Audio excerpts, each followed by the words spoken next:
예수님은 세례를 받으시고 가나의 결혼잔치에서 기적을 베푸시고 그 후에 어떻게 됐을까? 성령님께서는 그를 이끌고 광야로 가서 금식하게 하셨습니다. 왜 그러셨을까요? 그것은 바로 지난번 공부를 통해서도 말씀드렸지만요. 세례를 통해 그분이 하나님이라는 걸 하늘로부터 인정받았고 가나의 결혼잔치에서는 어머님이 이제 당신은 하나님의 아들로서 일하시라. 그랬을 때 이제 이 예수님이 내 때가 이루어지지 않았다 그러면서 마다하셨는데 어머님은 그냥 하인들에게 이분이 시키는 대로 하라 그러면서 예수님을 이제 하나님의 아들로서 사역하도록 파송하십니다. 그래서 하늘에서 이루어졌던 예수 그리스도의 하나님의 인정이 땅에서 이루어지는 것을 바로 어머님이 완성해 주십니다. 그래서 때라고 하는 것은 하늘에서도 이루어지고 땅에서 이루어지는 어떤 카이로스 그 지점, 그것이 에어필드 사이트, fulfilled time이라고 hour라고 얘기하고 있죠. 그래서 주님은 하나님의 인정은 받았지만 아직 이 땅에서 자신을 하나님의 아들로 파송해 주는 사람이 없었기 때문에 내 때가 이르지 않았다라고 얘기했는데 어머니 마리아가 가장 가까운 데서 육신의 아들을 하나님의 아들이라고 파송시키기가 상당히 어려웠는데 그분의 입을 통해서 예수님이 파송됨으로 이제 내 때가 이루어져서 그때 기적을 베푸십니다. 예수님이 광야에 나가서 금식을 하시려고 하신 것이 아니라 가나의 결혼잔치 기적을 베풀고 그 요한복음에는 그렇게 나타나 있지 않지만 여기 마태복음에서는 성령님의 이끌려 광야에 나가서 금식하고 이제 시험을 받으시도록 하셨는데 무엇 때문입니까? 그것이 바로 사단의 인정을 받을 필요가 있었다는 얘기입니다. 하늘에서도 인정하고 땅에서도 이루어졌는데 이제 제3의 세력, 그 영적인 사단의 전쟁에 실전에 예수님이 나가서 하나님의 아들로서 실전을 하실 필요가 있었다. 그래서 성령님은 예수님을 이끌고 광야로 가셨던 것입니다.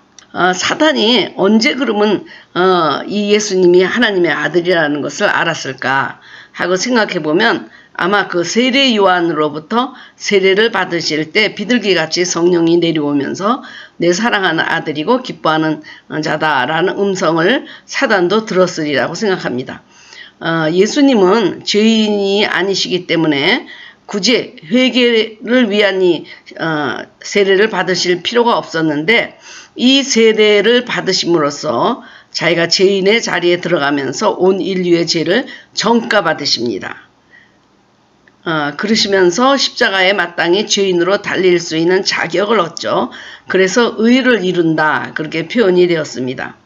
그래서 이 예수님이 앞으로 감당해야 될 그 십자가의 길이 모든 인류를 죄로부터 구원하는 길이기 때문에 사단은 첫째 아담을 무너뜨린 것처럼 이 둘째 아담도 십자가의 길을 가지 말고 이제 넓은 길, 쉬운 길로 가자 하고 유혹하라고 시험을 준비했던 것입니다. 그래서 내가 정녕 하나님의 아들이거든 하면서 세 가지 유혹을 합니다.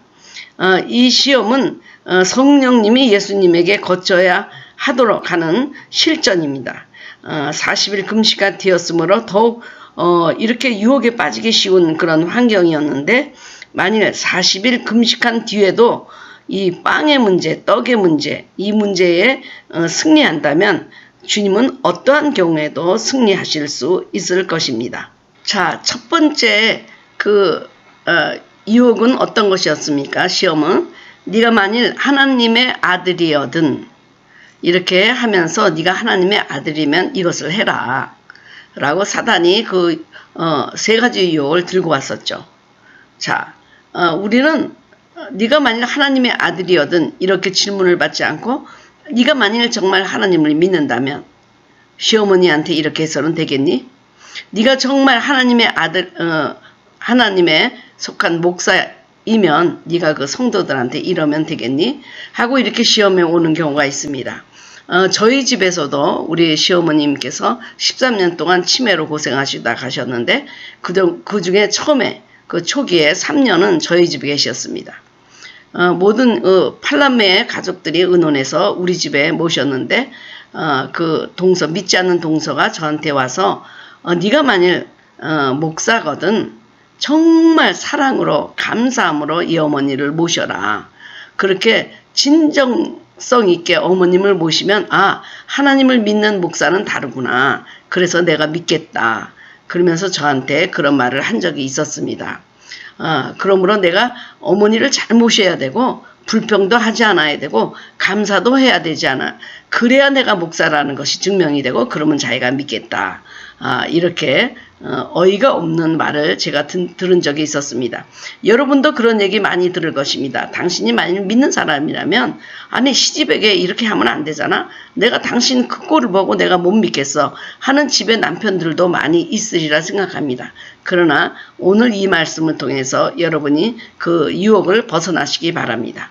만일 돌을 떡으로 못 만들면 하나님의 아들이 아님을 인정하는 것이고 돌을 떡으로 만들면 사단의 노예가 되고 사단에게 묶이게 되고 그 다음부터 사단에게 순종함으로 사단의 노예가 종이 되는 것이죠. 예수님은 이 땅에 종으로 오신 것이 아니라 왕으로 오셨는데 그럼 어떻게 대답하셨을까요? 예수께서 대답하여 이르시되 기록되었으되 사람이 떡으로만 살 것이 아니요 하나님의 입으로부터 나오는 모든 말씀으로 살 것이라 하였느니라. 배고픔에 아주 결정적이고 절대적인 그 유혹을 받을 수 있는 그 상태에서 아담은 보암직도 하고 먹음직도 하고 그런 선악과를 먹고 쓰러졌습니다. 이것도 그 유혹의 연장입니다. 그러나 주님은 이 길을 택하지 아니하고 십자가의 길 좁은 길을 택하셨는데 그 길을 위해서 주님이 하나님이 예수님을 이 땅에 파송했기 때문입니다. 그래서 첫째 아담에게 먹혀 들어갔던 그 시험이 이 둘째 아담에게서는 사단이 실패로 들어가게 되는 것입니다. 제가 이 첫 번째 그 테스트에 대해서 말씀을 드리면서 물론 주님이 그것에 대해서 뭐 응답하시지 않겠는 것도 물론이지만 그 사단의 질문이 잘못되었다고 말했습니다. 사단이 돌이 떡이되라 하나 이것은 창조 질서에 어긋나는 기적이다. 제가 이렇게 대답을 했더니 어떤 회원이 그럼 왜 이것이 창조 질서에 어긋나는 것입니까? 라고 질문을 했습니다. 돌을 떡으로 만드는 것 창조 질서에 어긋나다. 왜 그럴까요? 자, 여러분 그 돌 하나가 떡으로만 변한다면 아무 문제가 없지만 모든 돌들이 금으로 변한다든지 모든 돌들이 떡으로 변하고 그리고 지구가 당장 멈추고 그리고 지구가 밤낮이 없이 항상 밤만 있고 하는 이 기존 창조 질서가 깨어진다고 하면 어떻게 되겠습니까? 이 세상이 내가 그 반석 위에 집을 졌는데 그 반석이 금방 떡으로 변해라. 그러다면 집이 무너지게 될 것입니다. 지구야 당장 멈춰라. 그러면 온 세상 인류가 죽게 될 것입니다. 창조적 치유라고 우리가 얘기할 때는 이것은 회복이나 recreate, 재창조지 세계 모든 창조 질서를 파괴하는 것이 아닙니다. 마귀가 그 요구한 것 자체가 잘못인데 그거는 세계 경제 질서를 파괴하는 일입니다. 명령에서 돌이 갑자기 다 빵이 된다고 한다면 돌 위에 세운 집들은 어떻게 되겠고 돌 위에 세운 그런 아파트 같은 것은 어떻게 되겠습니까? 돌은 돌로 남아야 되고 지구는 지구로 남아야 하고 바다는 바다로 남아야 합니다. 우리 주님이 파도야 광풍아 잠잠할지어다 라고 할 수는 있어도 바다의 물아 다 없어져라 할 수는 없습니다. 하나님이 무에서 유를 창조하셨고 유에서 유를 빚어 만드셨습니다. 그것을 바라 또는 인간을 이렇게 빚어 만드신 것을 야차르 그렇게 얘기하는데요. 무에서 유를 만들었던 그 창조의 질서는 변함이 없습니다. 그것을 깨면서까지 주님이 초자연적인 기적을 베푸시지 않습니다. 이 세계를 운행하는 그 창조의 질서는 여전히 언제나 동일하게 움직여야 되는 것입니다. 그래서 돌을 떡으로 만들라 하는 것도 벌써 창조 질서에 어긋나는 그런 요구이기도 합니다. 여러분 이해가 되셨죠? 돌을 금이 되라. 바다가 없어져라. 뭐 하늘이 없어져라. 우리 이렇게 하나님이 창조한 이 질서를 우리가 어떤 기적으로도 바꿀 수가 없는 것입니다. 그것은 세계를 파괴하는 것입니다. 그랬더니 회원 중에서 그럼 오병이어로 5,000명 먹인 사건과는 어떻게 다르냐고 질문했습니다. 그것도 그 오병이어를 갖고 5,000명 먹이고 12강줄이 남았는데 이것도 창조 질서에 어긋나는 것이 아닐까요? 하고 물어봤습니다. 오병이어의 기적은 증가의 기적입니다. 마태의 신학은 예수님이 생명의 떡으로 오신 그 왕이시고 하나님이신 것을 증거하고 있는데 예수님이 하나님이심을 나타내는 증가의 기적은 사단이 요구한 창조의 질서를 어긋나는 이런 시험과 주님을 쓰러지게 하려는 시험과는 근본적으로 다릅니다. 주님은 오병이어, 그 소년이 갖고 나온 이 오병이어를 가지고 축복 기도해 주시고 배고픈 자를 먹이시려는 자비로 증가의 법칙, 증가의 기적, 멀티플리케이션, 그러니까 증가를 한 것이지 아무것도 없는 거에서 무에서 유를 창조한 것이 아닙니다. 무에서 유를 창조하는 기존의 창조 질서는 언제고 변함이 없습니다. 그래야 우리가 삽니다. 그래서 이것은 유혹에 의해서 이렇게 된 것이 아니고 하나님의 사랑과 자비로 그 많은 사람을 먹이시는 증가의 법칙이고 이것은 하나님의 뜻입니다. 그러나 돌이 떡으로 바뀌라고 하는 것은 하나님을 대적하는 일이고 근본적인 하나님의 창조의 질서를 벗어나는 일이라는 것을 설명해 드렸습니다. 이제 그 기적과 표적이라는 말을 좀 설명해 드리고 가려고 합니다. 우리가 증가의 기적도 이렇게 얘기를 했는데 성경에는 기적과 표적이라는 말을 주로 쓰고 있습니다. 기적은 마술사도 할 수 있고 주술가도 할 수 있고 무당도 할 수 있는 영역입니다. 초자연적인 기적. 이것은 주님이 아니고도 할 수 있는 일들입니다. 그러나 주님은 왜 그럼 기적을 보여주냐? 그것을 기적을 표적이라고 말씀하셨는데 그 표적을 영어로 얘기하면 signs and wonders, signs and wonders. 그러니까 하나님이 하나님이 되심을 보여주는 기적이라는 뜻입니다. 그러면서 주님은 그런 표적은 요나의 표적뿐이 없다. 이것은 요나의 설교를 듣고 그 사악한 니느웨가 전부 공동체적으로 회개한 사실을 언급하면서 어떻게 하나도 아니고 그 전 국가가 하나님의 말씀을 듣고 회개하냐? 이것은 주님이 살아계신 표적이다. 그러면서 그 요나의 표적을 예수님께서 말씀하셨습니다.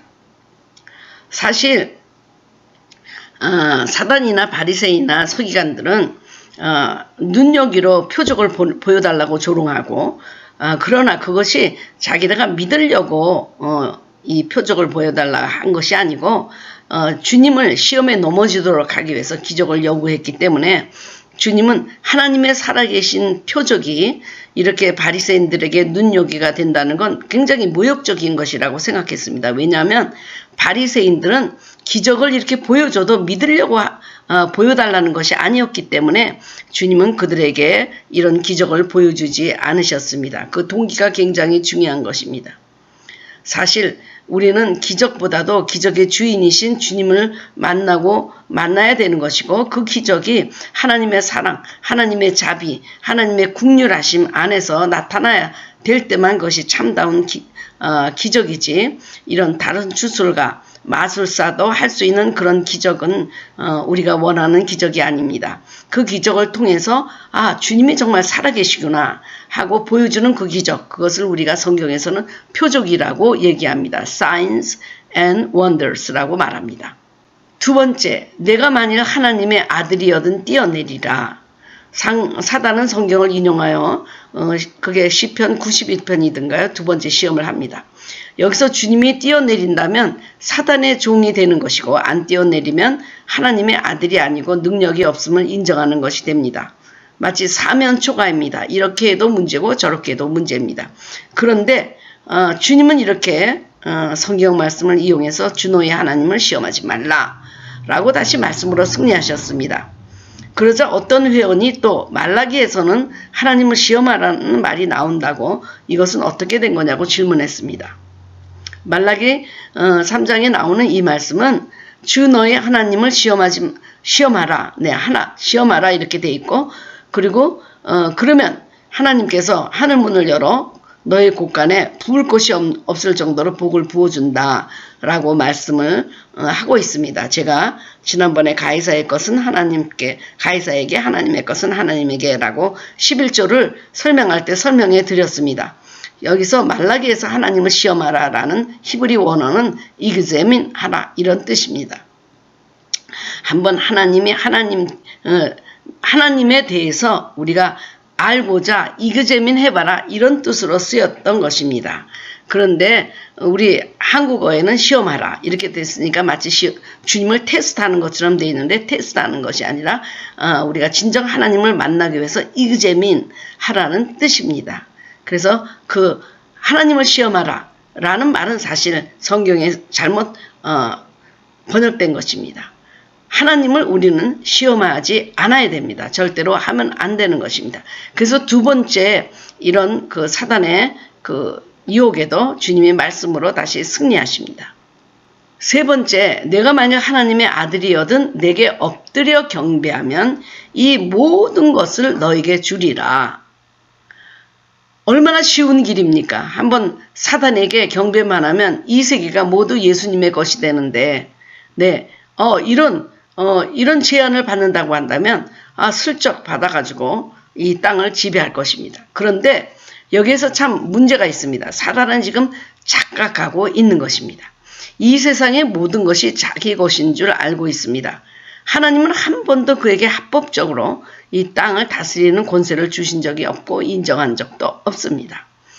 사단이 거짓말로 사기쳐서 불법적으로 인간에게 빼앗아 온 것인데, 만일 주님이 사단에게 절을 한다고 하면 이 불법적 행위에 대해서 다 하나님이 인정하는 것이 되는 것입니다. 사단에게 절하지 않아도 이 세상 모든 것은 주님의 것이고 뛰어내리지 않아도 주님의 아들이십니다. 이런 것을 통해 주님은 자신을 증명할 필요가 없습니다. 증명하지 않아도 여전히 그분은 하나님으로 오신 분이십니다. 그런데 사단은 십자가의 길 말고 좀 쉬운 길에 가자 하면서 보암직도 하고 먹음직도 한 선악과를 먹도록 예수님 앞에 내놓습니다. 예수님이 가장 배고플 때. 그러나 주님은 모든 것을 말씀으로 승리하십니다. 사단은 지금 불법적으로 이 세상의 모든 것을 가졌다고 생각하는 착각 속에 있습니다. 그러나 한 번도 주님은 그에게 합법적으로 이것을 넘겨주신 적이 없습니다. 사단은 거짓말쟁이. 네, 여러분이 속지 마시기를 바랍니다. 예수님은 사단이 요구한 것을 따라서 하나님이 아들임을 증명한 게 아니라 사단이 요구한 것을 모두 거절하심으로 그분이 하나님의 아들임을 증거하셨습니다. 그분은 하나님의 아들이기 때문에 사단이 말한 것에 속지 않고 그 절함으로 뛰어내림으로 사단의 말에 순종함으로 사단의 불법을 하나님이 인정하는 그런 경우가 되지 않게 하셨고, 말씀으로 그것을 거절함으로 드디어 하나님의 아들이시구나 하는 것을 만천하에 선포하시게 되었던 것입니다.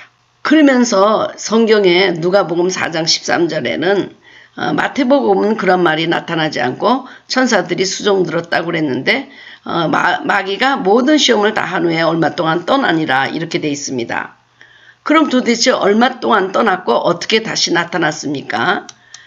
처음에는 베드로를 통해 나타났습니다. 사단아, 너는 뒤로 물러가라. 사단아. 그 예수 그리스도가 살아계신 하나님의 아들이심을 성령님을 의지해 고백했던 베드로가 예수님이 십자가에 달려 죽으실 것을 말씀하시자 그러시면 안 됩니다 하고 십자가의 길을 막자 베드로를 향해서 사단아 하고 그렇게 말씀하셨습니다. 주님은 그런 것 자체가 바로 사단이다 그렇게 말씀하셨고, 그 다음에 파도와 광풍을 잠잠케 하셨는데 그 배후에 있는 사단의 역사를 꾸짖은 것이었습니다. 그 게네사렛으로 들어가셔서 많은 치유와 축사를 베푸셨는데 그게 바로 들어가기 전에 파도와 강풍을 이용해서 이 사단과 제자들의 일을 막으려고 했던 이 지역령을 주님이 꾸짖어 묶으셨기 때문입니다. 그래서 파도와 강풍, 자연적인 그것을 주님이 잠잠케 하신 것이 아니라 그 뒤에 있는 배우 사단을 보시고 주님이 꾸짖으셨던 것입니다. 그리고 가룟 유다를 통해 찾아왔습니다. 가룟 유다, 여러분 다 아시죠? 가룟 유다에게 사단이 생각을 심어줘서 주님을 팔 생각을 한 것. 이렇게 마귀는 다시 돌아옵니다. 얼마 동안 떠났다 돌아옵니다. 아니면 금방 많은 더 귀신을 데리고 들어올지도 모릅니다. 그래서 우리가 이거 시험에 다 이겼다라고 우리가 해야 하는 순간에 또 마귀는 우리에게 돌아오게 되어 있습니다. 우리가 이 사건을 통해서 볼 수 있는 것은 사단은 가장 가까이에 있는 사람을 통해 시험을 한다는 것입니다. 우리가 가룟 유다를 한번 보겠습니다. 가룟 유다만 그 제자들 가운데 예루살렘 출신입니다. 그러니까 서울 출신이죠. 서울 상대 출신인지도 모르겠습니다. 그렇게 모든 셈도 빠르고 머리가 똑똑하니까 주님이 돈주머니를 맡기고 회개하라고 했습니다. 가룟 유다가 마귀에게 사용됐던 것도 바로 가룟 유다 마음속에 있는 의심이었습니다. 가장 가까이에서 예수님의 인간적인 모습을 보았고 현실적인 문제를 함께 얘기했고 야 돈이 얼마 남았냐 내일 먹을 건 있겠냐 이런 식으로 가장 현실적인 문제를 얘기하다 보니까 가룟 유다는 이분이 메시아인 줄 알고 따라왔는데 그 마음속에 의심이 생기기 시작했습니다. 저렇게 초라한 분이 우리가 기대하던 유대의 메시아인가. 그래서 그 틈을 타고 마귀가 거기에 생각을 심어 넣어줘서 예수님을 쓰러뜨리게 한 것입니다. 여러분 교회에서 우리가 가까이 있는 사람들 가운데 그런 얘기 많이 하잖아요. 우리 의형제 맺읍시다. 정말 우리는 아주 영원히 사랑합시다. 한 교회에서 영원히 같이 신앙생활 합시다. 그러다가 그냥 의형제도 깨지고 서로 상처 주고 그러면서 교회를 떠나고 원수가 되는 경우를 많이 볼 수가 있습니다. 우리가 인간적인 관계에서 가장 가까이 있는 사람을 우리가 조심해야 되는 이유는 사단이 그 사람을 이용하기 때문입니다. 저는 교회에서 목사님 뭐 은퇴 후에 뭘 걱정하세요? 우리가 다 책임질 텐데요. 그리고 우리 원로 목사님에게 막 그러던 분이 그냥 목사님을 배반하고 은퇴하기도 전에 떠나는 것을 많이 봤습니다. 그렇게 인간적으로 자기가 가까운 것처럼 오게도 가고 그리고 같이 죽겠다는 사람들 우리가 그 사람을 믿으면 안 됩니다. 항상 우리는 그 사람을 믿는데 in Christ 주님 안에서 그 사람을 믿어야 되는 것입니다. 그래서 우리는 미국에서 이런 얘기를 많이 합니다. 그 사위다 그러면 son-in-law 그리고 또 며느리다 그러면 daughter-in-law 이렇게 얘기합니다. 그런데 우리는 daughter in Christ 그 다음에 son in Christ 그리고 우리 friends in Christ 이렇게 얘기해야지 그러지 않으면 그 인간적인 관계로 맺어졌을 땐 사단은 가장 가까이 있는 사람을 통해 시험을 하고 그래서 더 많은 상처, 더 많은 충격 이런 것을 받고 헤어지고 나중에는 왼수까지 되는 경우가 많이 있습니다. 그래서 우리가 가장 가까이 있는 사람을 조심해야 되는 이유는 그런 정과 인정 속에서 그냥 막 이렇게 뭉쳐지다가 나중에는 더 큰 상처, 배반 이런 것을 할 수 있도록 사단이 틈틈이 그 관계를 삐지고 들어와서 그 아주 분열하게 하고 그런 경우들을 제가 너무나 많이 봤습니다. 그래서 우리는 말씀과 기도 안에서 분별력을 갖고 우리 처치 멤버예요. 처치 멤버 in Christ. 주님 안에서 그 사람은 우리 교회의 성도다. 주님 안에서 우리는 함께 형제 자매다 라고 생각하면서 항상 주님 때문에 우리가 서로 친하고 주님 때문에 사랑하고 주님 때문에 서로 신뢰하는 관계가 되지 않으면 바로 그런 틈을 타서 사단이 가장 가까운 사람을 이용해서 우리에게 시험을 주고 그래서 막 절망하게 하고 모든 인생이 막 부정을 하는 것 같은 그런 절망을 체험하게 하는 경우가 너무나 많이 있고 저도 목회하는 가운데서 그런 사람들을 너무나 많이 봤습니다. 가장 가까이 있는 성경 공부를 하고 목사님의 말씀이 너무 좋아서 뭐 어쩔 줄을 모른다고 막 그러면서 같이 기도회도 다니고 가까이 있던 사람이 갑자기 교회에 문제가 생기니까 반대편에 붙어가지고 찾아와서 하는 얘기가 목사님이 천국에 갈지 의심이 된다. 이런 얘기를 하고 그가 회개를 내니까 몇 달씩 월급을 주지 않으면서 당신은 지옥에 갈 목사다. 이런 얘기를 하는 것을 제가 들었습니다. 얼마나 이거 황당합니까? 그냥 가까이서 목사님 설교 때문에 자기가 살았다. 이렇게 간증을 하던 분이 그렇게 얼굴을 변색하고 목사님 지옥 갈까 걱정입니다. 하고 나타날 때 정말 물론 그 사람이 아니죠. 그 안에 어떤 사단이 들어가서 그렇게 그 사람을 통해서 역사한 것이죠. 그래서 정말 사랑하고 정말 그 사람에게서 통해서 힘을 얻었는데 그게 아닙니다. 우리가 in Christ, 주님 안에서 사귀는 사귐이 되어야 될 줄 믿습니다. 그렇다면 또 이런 질문이 왔습니다. 사단이 이런 불법을 행함에도 불구하고 왜 하나님은 묵인하실까요? 사단이 없다면 얼마나 좋을까요? 네? 그렇지 않습니다. 그러나 이거는 사단은 우리에게 실전을 제공하는 것입니다. 아무리 군인이 연습을 잘하고 총 쏘는 연습을 했다고 하더라도 실전에 나가서는 그 싸움이 달라지는 것입니다. 사단은 우리가 정말 믿는 것이 진실한지 테스트하는 자입니다. 수영을 잘하면 수영장에 들어가야 되고 나는 돈을 돌처럼 여긴다 하는 사람 앞에는 돈을 갖다 줘야 되고 돈으로 유혹해야 되고 여자 보기를 돌같이 한다 하는 사람은 여자를 밤에 침대에 넣어줘야 그 사람이 정말 그런지를 테스트할 수 있는 것입니다. 그래서 사단이 불법을 행하는 자임에도 불구하고 하나님은 그를 통해서 우리들을 연단시키고 실전에 들어가는데 사단을 사용하시기도 합니다. 그래서 사단이 좋은 대상은 아니지만 그 대상 때문에 내가 지금 이렇게 쓰러질 수 있을 정도로 약한 자구나 하는 믿음을 다시 한번 테스트 해볼 수 있게 되는 것입니다. 실전이 중요하죠. 어디 가서 이 영적 전쟁을 하겠습니까? 바로 사단과 붙을 때 영적 전쟁을 하게 되는 것입니다. 그래서 스스로 자기가 유혹에 빠지는 수도 있습니다. 자기가 자기 머리 꾀를 돌리다가 그렇게 영적 전쟁에 빠지는 수도 있지만 대부분이 사단이 우리를 배후에서 그렇게 공격하는데 그때 우리는 아주 묘하게 우리를 접근해 오는 그 두 가지 얼굴을 갖고 우리에게 접근해 오는 그 광명의 천사를 우리가 분별하면서 실전에서 이길 수 있도록 사단이 잠시 우리에게 그 도구로 실전의 도구로 사용하시기 때문에 그 모든 과정을 묵인하시면서 보십니다. 그것은 결국 사단이 있음으로 인해서 우리가 더 강해지고 성장하고 우리에게 좋기 때문에 주님이 그러시는 것입니다. 그러니까는 이렇게 양들 속에 염소를 놓아야 졸지 않고 깨어가지고 있는 것처럼 그 안에 또 교회에서 그런 사람들 때문에 또 이렇게 선하게 믿음 생활을 하려고 하는 사람들도 깨어서 다시 한번 기도하고 연단을 받을 수도 있는 것입니다. 그렇다고 해서 사단이 항상 우리에게 불법을 행하도록 그렇게 우리 자신을 그렇게 내어놓을 수는 없죠. 어쩌다가 사단이 우리에게 공격해올 때 그 실전에 우리가 승리하도록 하나님은 우리를 위해서 사단이 불법을 행함에도 그대로 지금 침묵하고 계시는 것입니다. 그러므로 가장 마지막 단계는 사단이 우리를 인정하는 것입니다. 그 말은 사단이 우리를 인정한다는 것이 아니고 영적 승리를 하게 한다는 것입니다.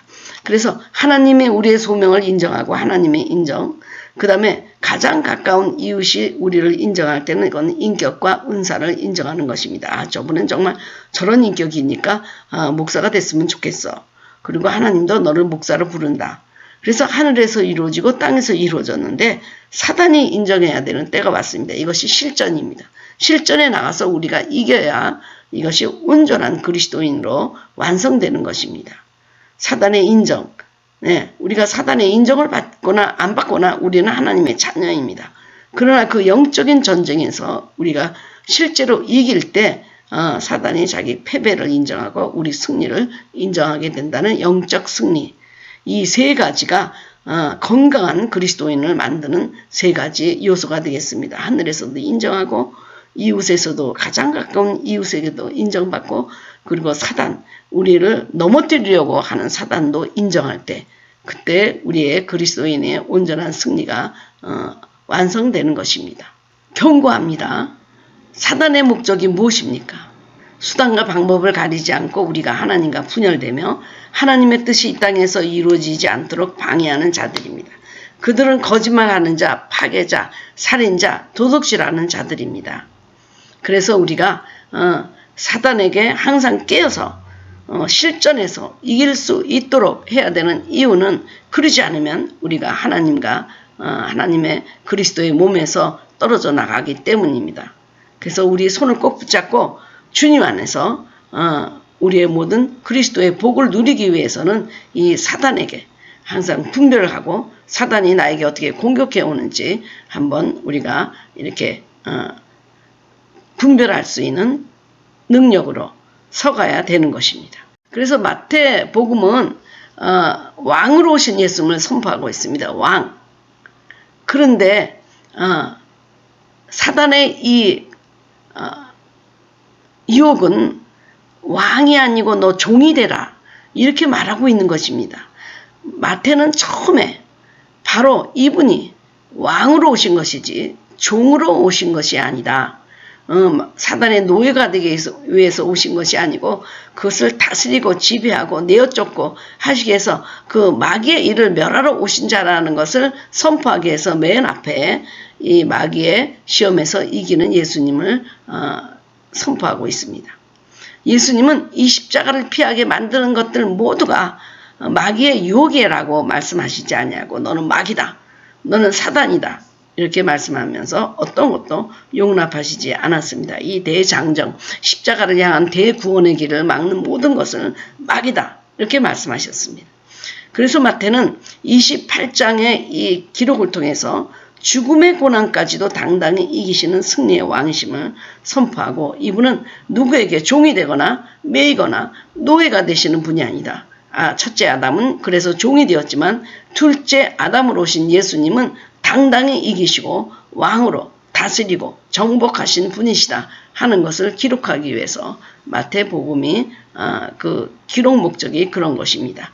우리가 기억해야 될 것은 십자가를 피하게 만드는 것, 십자가의 길 좁은 길을 가지 못하도록 하는 모든 것은 마귀의 공격이 아니고 마귀 자체다.